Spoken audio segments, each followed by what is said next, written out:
Okay, so I mentioned in a previous video that I love julekalender TV-serie, and now I'm going to tell you why and give you a little history literary lesson. I love julekalender TV, a series of shows that run. One episode is released a day all through December, from December 1st until Christmas. Anyway, the reason I love this is, and I've taught whole classes about this, in English, what we call that is serial formats. S-E-R-I-A-L. Serial, not like the cereal you eat, but serial means like in a row. And we call it also serialization, so releasing it a bit at a time. And this is actually in the height of when the novel was like the newest media form of the day. So the novel in English has only existed since 1722, which is not very long at all, only 300 years. Once it got really popular by like 1840, so it's still really new and exciting as a format.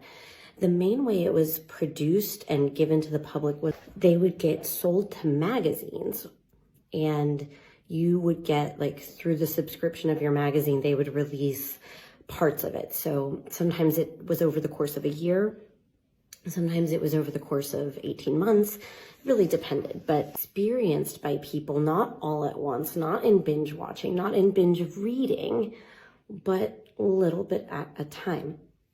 The second cool thing about it, not just that it's experienced a little bit at a time, but that generally you would go in with a friend on the subscription and share the cost. And that meant when the magazine came out, you would have to get together and read the story together.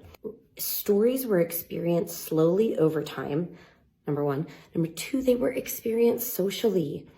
Reading did not really become commonly seen as a solitary activity until much later. Of course, people did read alone, but it was more social in its early high periods. And it was often read aloud. So one person would read to everybody. And both these factors facilitated one another. Because you were waiting for it and it was social, you had time to like chat with your friends about like, what do you think is going to happen now? And I fell in love with this format.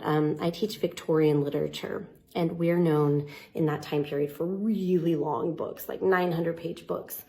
So as professors of Victorian literature, our constant debate is, do we assign, how many books can we cram in?